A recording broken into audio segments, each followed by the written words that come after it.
नमस्कार, आप देख रहे हैं भारत 24। मैं हूं आपके साथ पूजा यादव। रुक करेंगे बड़ी खबर का। इस बीच अडानी ग्रुप ने अपना एफपीओ रद्द किया। 20,000 करोड़ का एफपीओ रद्द कर दिया है। निवेशकों के पैसे वापस करेगा अडानी ग्रुप। एफपीओ रद्द होने पर अडानी ग्रुप का बयान। बाजार के उतार चढ़ाव को देखकर लिया गया फैसला। पिछले कई दिनों से गिर रहे थे शेयर। हिंडनबर्ग की रिपोर्ट के बाद आई थी गिरावट। अडानी ग्रुप ने रिपोर्ट की थी खारिज। एफपीओ 27 जनवरी को खुला, 31 जनवरी को बंद। निवेशकों का पैसा रिटर्न करेगी कंपनी। मंगलवार को बड़े पैमाने पर एफपीओ खरीदे गए।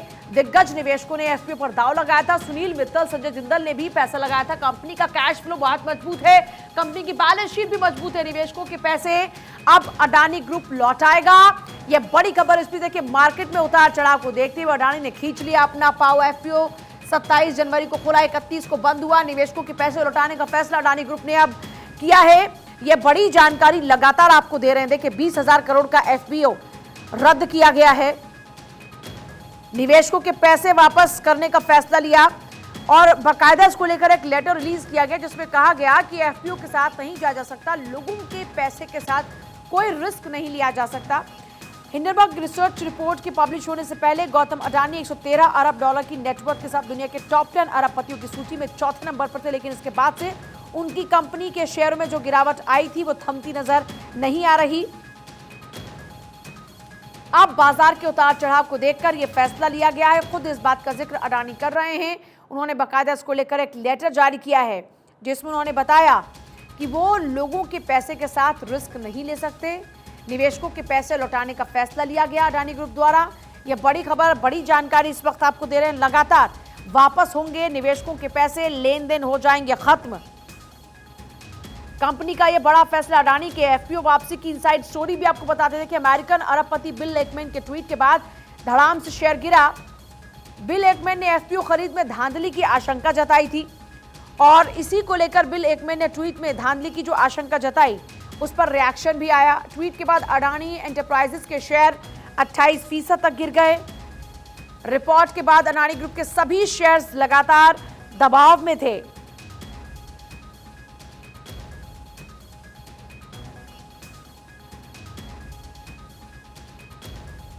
यहां देखिए, हिंडनबर्ग की रिपोर्ट के कारण ही यहां अडानी ग्रुप के सामने बहुत सारी मुश्किलें बढ़ी। अब अपना एफपीओ रद्द कर दिया। 20,000 करोड़ का एफपीओ रद्द कर दिया है। अडानी ग्रुप ने निवेशकों के पैसे वापस लौटाने का फैसला किया है। देखिए, भारतीय शेयर मार्केट की त्रासदी के तौर पर इसको देखा जा रहा है। जिस दिन यहां पर जबरदस्त तरीके से एक तरफ जहां बजट पेश हुआ, महत्वाकांक्षी और लोकप्रिय बजट पेश हुआ, उसी दिन शेयर मार्केट में कोहराम मच गया। अडानी ग्रुप ने वापस ले लिया अपने 20,000 करोड़ का एफपीओ। अब निवेशकों के पैसे वापस करने का फैसला लिया गया। वापस किए जाएंगे अब पैसे निवेशकों के। अडानी ग्रुप बाजार के उतार चढ़ाव को लेकर यह फैसला ले चुके हैं और 27 जनवरी को खुला एफपीओ 31 जनवरी को बंद हो गया। अडानी एंटरप्राइजेज ने 20,000 करोड़ रुपए तक के इक्विटी शेयर्स के एफपीओ को रद्द कर दिया। इन्वेस्टर्स का पैसा वापस किया जाएगा। कंपनी के बोर्ड ऑफ डायरेक्टर्स ने बुधवार रात यह फैसला लिया। इस इक्विटी शेयर्स की फेस वैल्यू 1 रुपए है। यह एफपीओ फुली सब्सक्राइब हुआ था।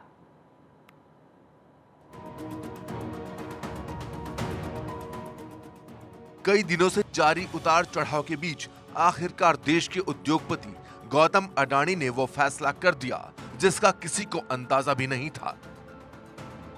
बिजनेसमैन गौतम अडानी ने एक बड़ा और साहसिक फैसला लेते हुए कुछ दिन पहले जारी हुए अपने एफपीओ को रद्द कर दिया है।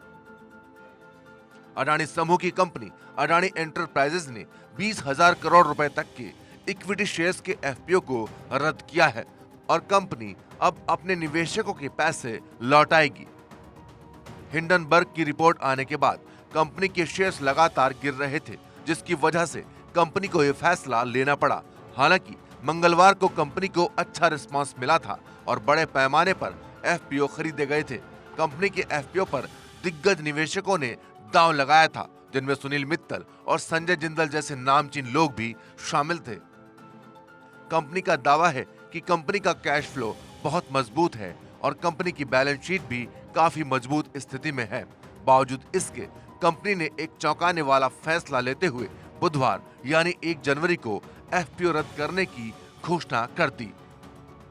कंपनी ने अपने लेटर में लिखा, अडानी एंटरप्राइजेज ने 1 फरवरी को हुई बोर्ड मीटिंग में यह फैसला लिया है कि हम एफपीओ को आगे नहीं ले जाएंगे। फिलहाल के हालात और स्टॉक में उतार चढ़ाव को देखते हुए फैसला लिया गया है कि ग्राहकों के हित में एफपीओ के साथ आगे नहीं बढ़ा जाएगा और ट्रांजैक्शन को पूरी तरह से वापस लिया जाएगा।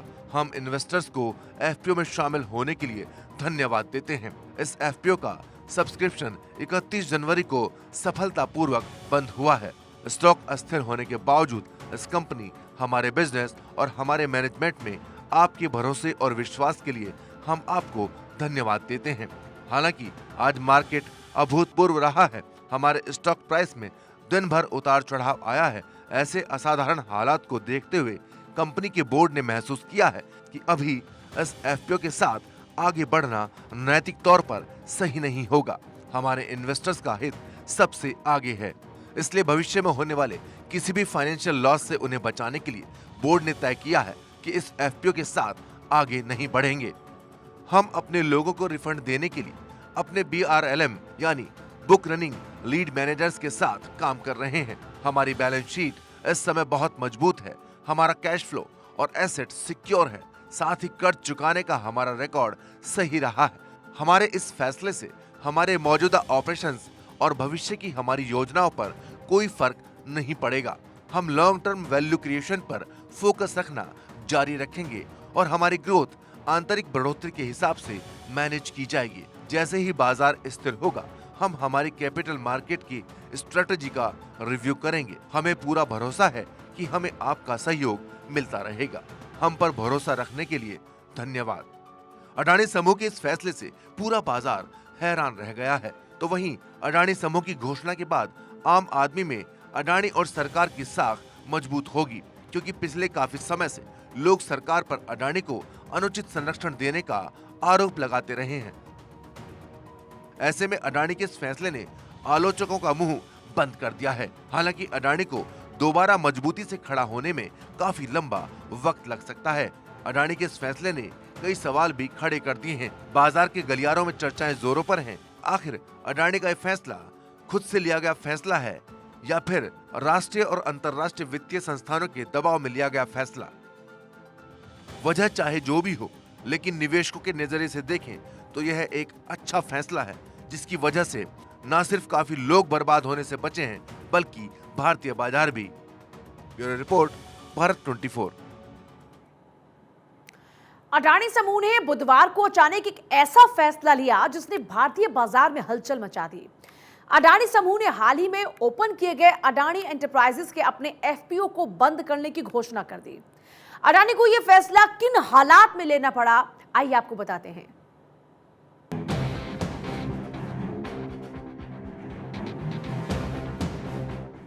अडानी समूह ने बुधवार को एक ऐसा फैसला लिया है जिसने पूरे शेयर बाजार में हलचल मचा दी। अडानी समूह ने अपनी कंपनी अडानी एंटरप्राइजेस के लिए ओपन किए गए अपने एफपीओ को रद्द कर दिया। अडानी समूह ने कुछ दिन पहले अपनी कंपनी अडानी एंटरप्राइजेस के लिए फंड जुटाने की योजना बनाई थी, जिसके तहत 27 जनवरी को एफपीओ ओपन किया गया था। एफपीओ ओपन होते ही निवेशकों ने खासी रुचि दिखाई और बढ़ चढ़कर शेयर खरीदे। लेकिन इसी बीच हिंडनबर्ग की रिपोर्ट ने खुलासा किया कि अडानी समूह ने अपनी संपत्ति बढ़ाने के लिए अपने अकाउंट्स और शेयर्स में हेराफेरी की है, जिसके बाद अडानी एंटरप्राइजेस के शेयर्स की कीमतों में लगातार गिरावट हो रही थी। इस रिपोर्ट से न सिर्फ कंपनी के शेयर्स की कीमत गिर रही थी, बल्कि अडानी समूह की साख पर भी पट्टा लग रहा था।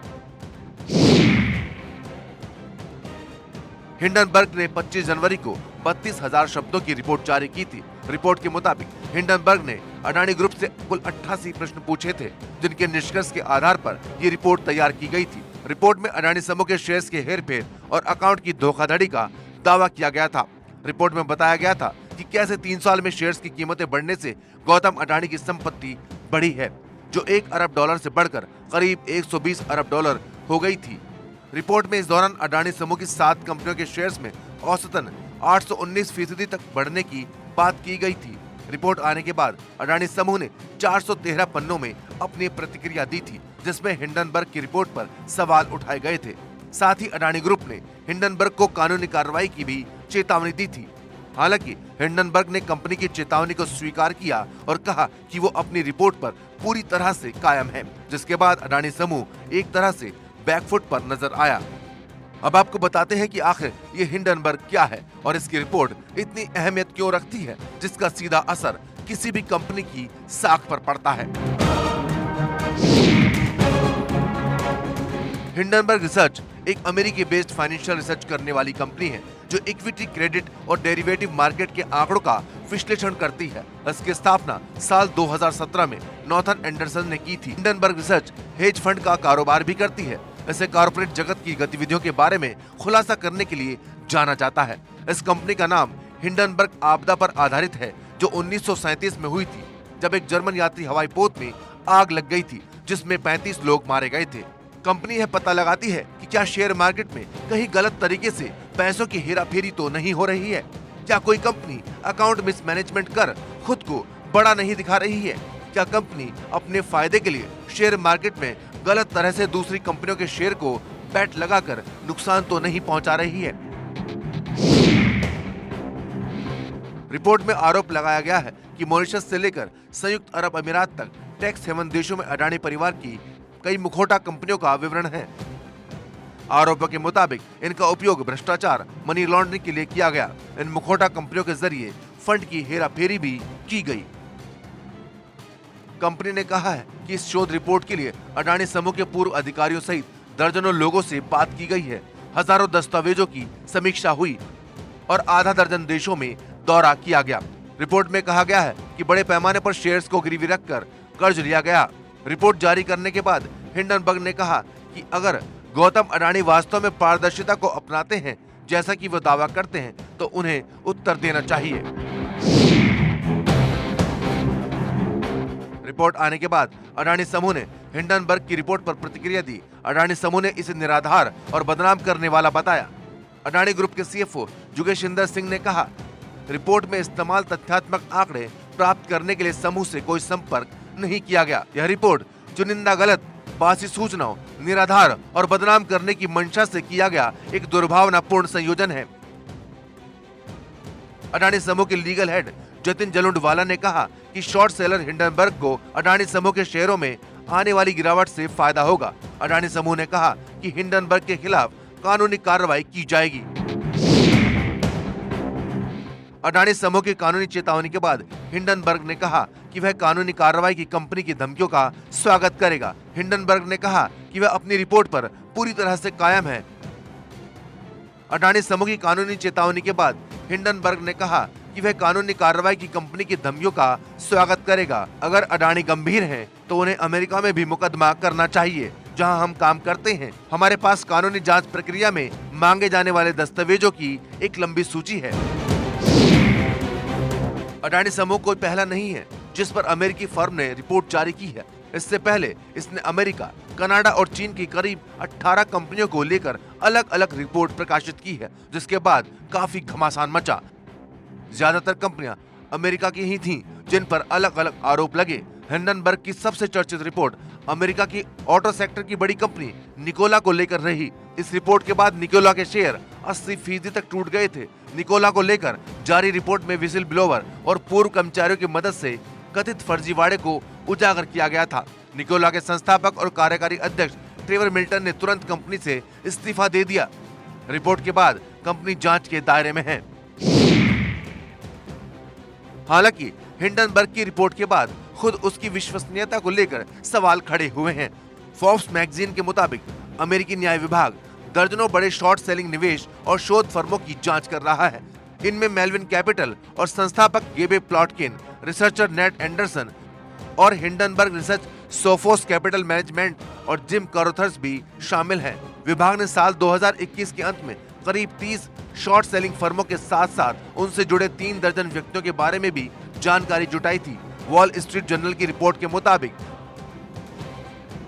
संघीय अभियोजक इस बात की जांच कर रहे हैं कि क्या शॉर्ट सेलर्स ने समय से पहले हानिकारक शोध रिपोर्ट साझा करके और अवैध व्यापार रणनीति में शामिल होकर शेयर की कीमतों को कम करने की साजिश रची थी। यानी जिस कंपनी की जांच खुद उसके देश में हो रही है, तो ऐसे में कंपनी की विश्वसनीयता पर सवाल खड़े होना लाजमी है। Bureau report, Bharat 24। और जिस एफपीओ को लेकर इतना बड़ा फैसला लिया गया, जिन एफपीओ को वापस करने की बात की जा रही है, आपको दिखाते हैं कि आखिरकार ये एफपीओ होता क्या है और किसी कंपनी को इसकी जरूरत होती क्यों है। अडानी ग्रुप और अमेरिकी रिसर्च फर्म हिंडनबर्ग का विवाद इन दिनों चर्चा का विषय बना हुआ है। अडानी ग्रुप ने बुधवार को 20,000 करोड़ रुपए के एफपीओ को रद्द किया है। ऐसे में समझना जरूरी है कि आखिरकार एफपीओ यानी फॉलो ऑन पब्लिक ऑफर क्या होता है, ये आईपीओ से कितना अलग होता है। साथ ही यह भी जानना चाहिए कि कंपनियां एफपीओ लाती क्यों हैं। हम आपको बताएंगे कि आखिर एफपीओ होता क्या है। एफपीओ के जरिए कंपनी अपना फॉलो ऑन पब्लिक ऑफर जारी करती है। मतलब जो कंपनी पहले से शेयर बाजार में लिस्टेड है वो निवेशकों के लिए नए शेयर ऑफर करती है। ये बाजार में मौजूद स्टॉक से अलग होते हैं।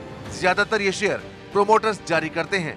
एफपीओ का इस्तेमाल कंपनी की इक्विटी बेस को डाइवर्सिफाई करने के लिए होता है। बाजार में शेयर उतारने के लिए कंपनी पहले आईपीओ लाती है, लेकिन एक बार लिस्टेड हो जाने के बाद अगर नए शेयर जारी करना हो तो उसे उस स्थिति में एफपीओ का इस्तेमाल करना होता है। कंपनी नए शेयर कैपिटल रेजिंग या फिर अपने कर्ज का भुगतान करने के लक्ष्य से करती है।